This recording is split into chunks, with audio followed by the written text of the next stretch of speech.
Okay, two gaming news things I want to talk about this week. The first one, the big one, of course, is Concord. The shock that Concord is shutting down. Is it a shock? I don't know, but let's dive in. It's interesting to lead with this one. There's always bad news in the gaming industry and like things shutting down and things failing, whereas we have other things like Space Marine 2 being really good. Astrobot releasing later in the week. I am definitely going to be talking about those games. I already did the before you buy for Space Marine 2 on Game Ranks if you want to check that out. I'll be talking about it more here, but Concord is the thing that is fascinating. Probably one of the fastest, biggest video game failures the industry has seen in quite some time. So in case you didn't know, and I'll link the official post in the description down below, the game is officially going offline September 6th. Concord is essentially being shut down, being taken down, with refunds being issued like the whole 9 yards, and people will no longer have access to the game after that refund. This all, of course, comes after peak Steam player counts are in the low hundreds. The game has kind of been the laughing stock for the last 2 weeks, and that's all it lasted, is 2 weeks. What's interesting to me right away is that the announcement is very terse. It is very to the point.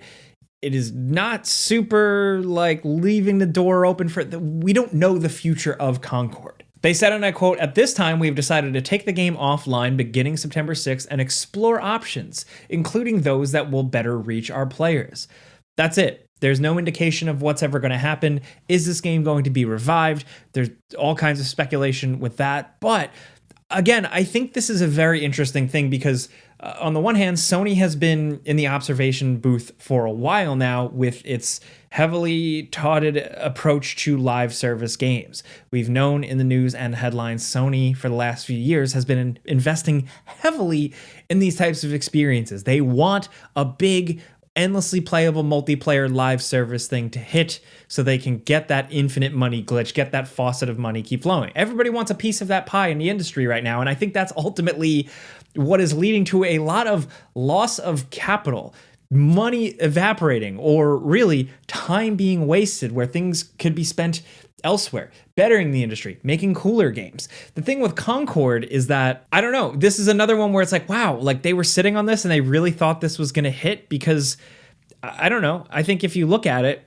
there's not really too much appeal to it. It's just not that exciting. I played the betas a little bit, or the alpha, whatever it was. I played the beta for a few hours and wasn't really into it. It felt like it was constructed well, like it was perfectly playable, but it just had no sauce. It had no spice. It had no zest. It has no riz, whatever the kids want to say. It just didn't really have a lot going on. I don't look at this as like a big win or victory or like anything for like either side of like a culture war thing. I just look at it as sometimes a thing can be made too much by committee and then it ends up just being kind of boring. I think it was the characters, the kind of Guardians of the Galaxy light feel, the kind of weird art style that just went for some realism but felt kind of flat. Like essentially nothing stood out about the game. That's what I'm trying to get at, from the box art to the marketing to everything. And now that's part of why we're here.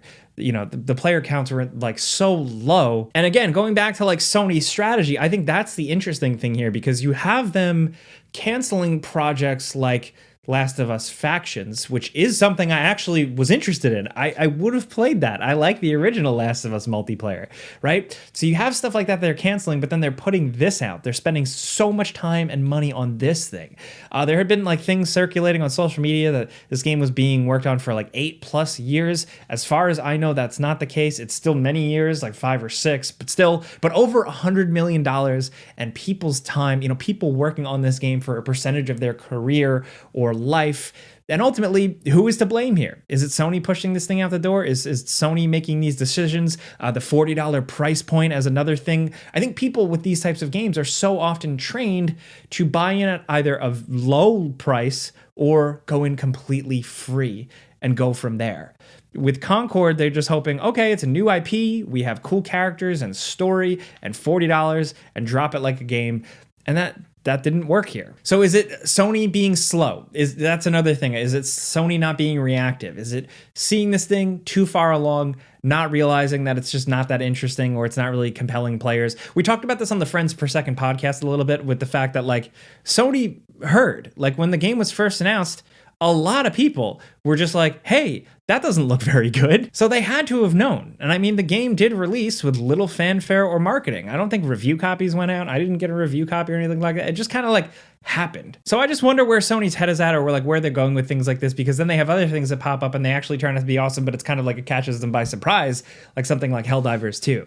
But with this, I just am really interested to see where it goes from here. Do they take the time to retool the progression and mechanics and stuff and make it a free-to-play thing?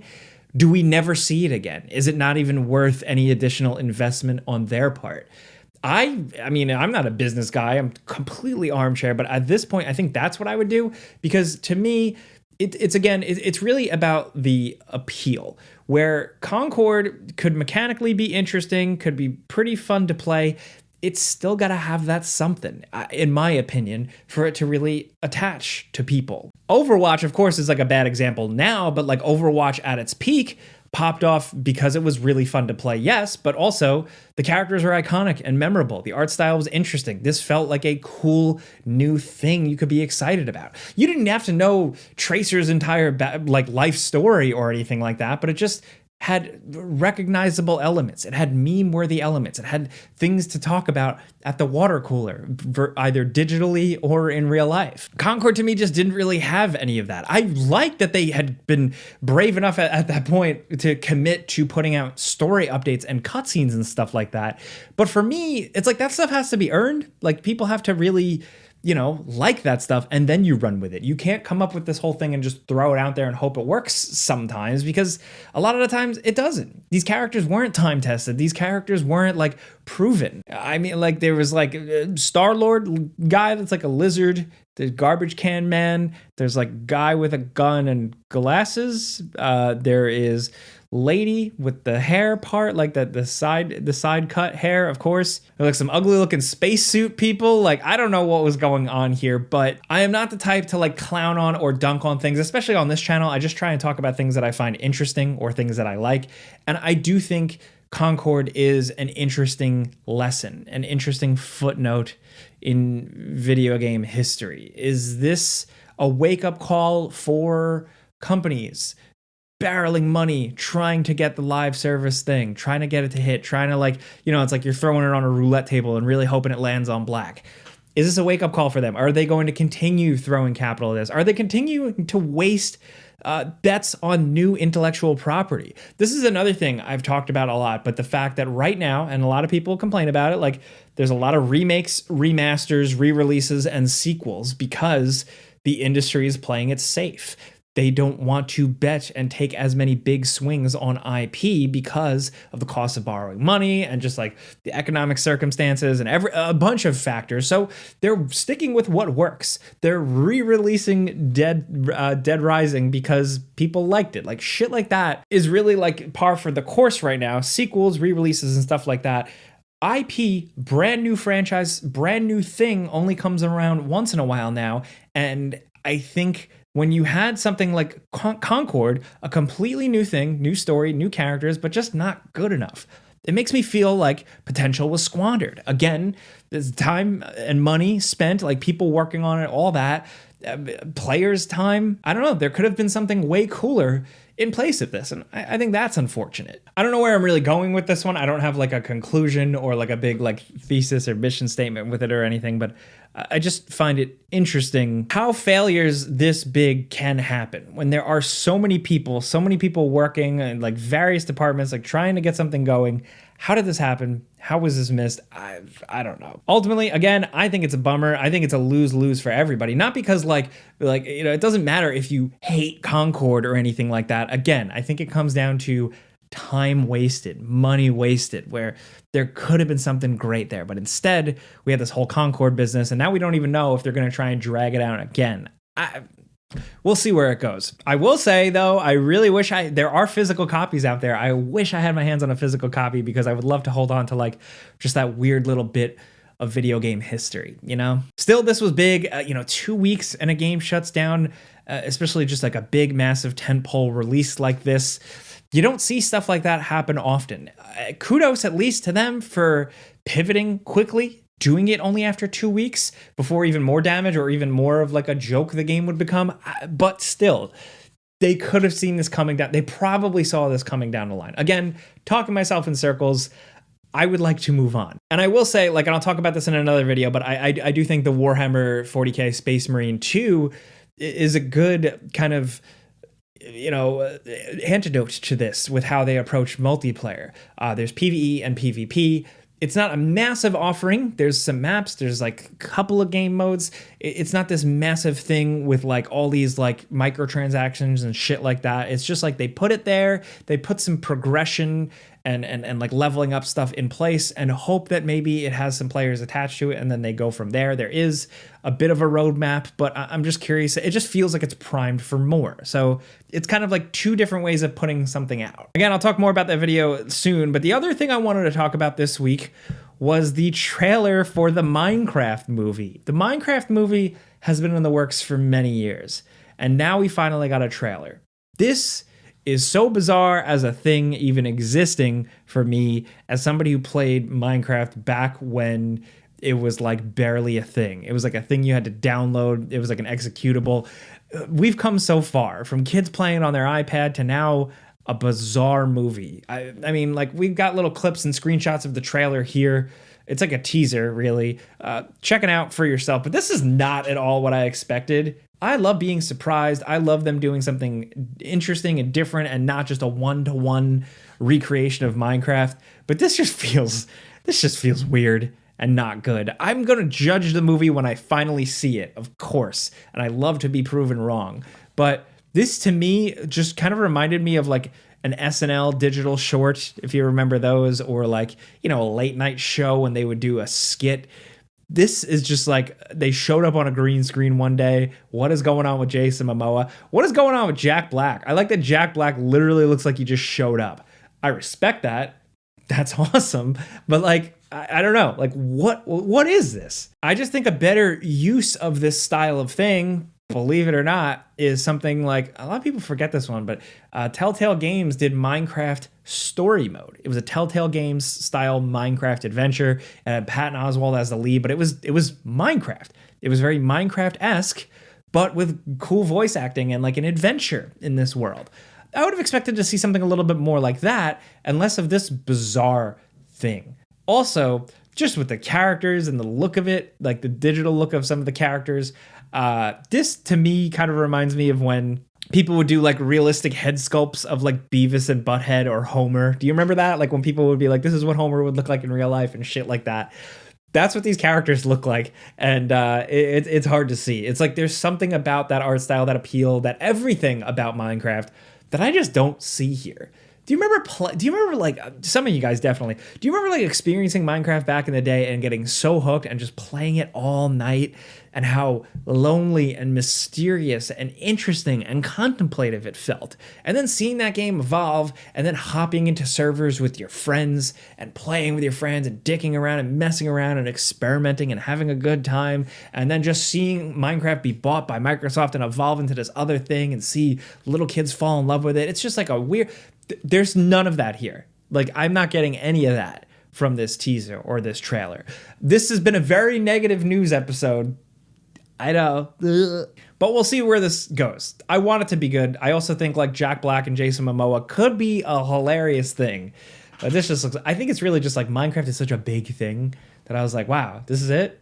That's it?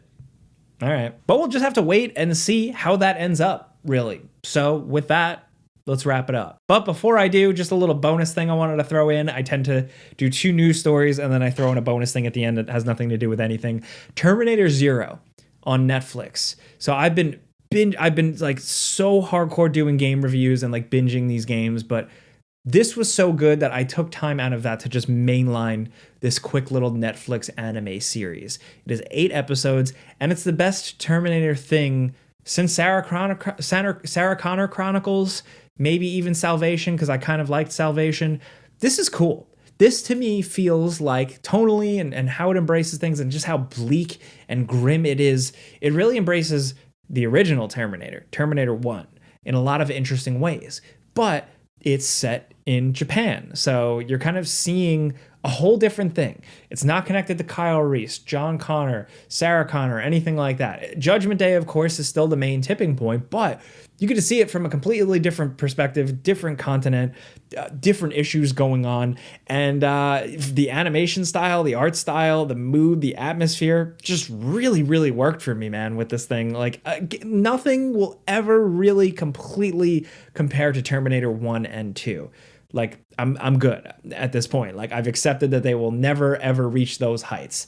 But this was a good addition. This was a good thing. It does do a couple of predictable things, but it also does a few things that I just really appreciated, namely the main Terminator in this show. It's one unit. Like it's not like an army of Terminators. Like they didn't try and like change it or anything. It's just a Terminator in a set of skin, and cool. And just how they change it up and do new scenarios of, like, you know, the original Terminator, like Arnold walking into the police station, shooting up the police station, like stuff like that. New versions of that, new creative spins on that type of thing, where a character is really just a robot that walks around and kills people and only can do so much. How they've actually managed to extract more juice or more blood from that stone is really interesting to see. I've kept you long enough. I've definitely talked too much this week. So let me know what you think about everything. I want to hear what you think about Concord. I'm sure there's going to be totally normal, not in unhinged comments down there about that, but I would love a reasonable, more business-like analytical discussion about that. Am I crazy? Maybe you think the Minecraft movie trailer is pretty cool. Maybe I'm wrong. Maybe I'm just grumpy this week. I don't know. Let me know what you think about that. Let me know what you think about Terminator Zero. Let's talk about anything. So just so you know, on this channel, I put out videos whenever. I'm going to put out videos about some upcoming games, but if you want something consistently, every Wednesday here, I do this show where I talk about two news things. But either way, thank you for being here. Clicking the like button helps me. But I'm Jake Baldino. Subscribe because video games. Pizza's on me.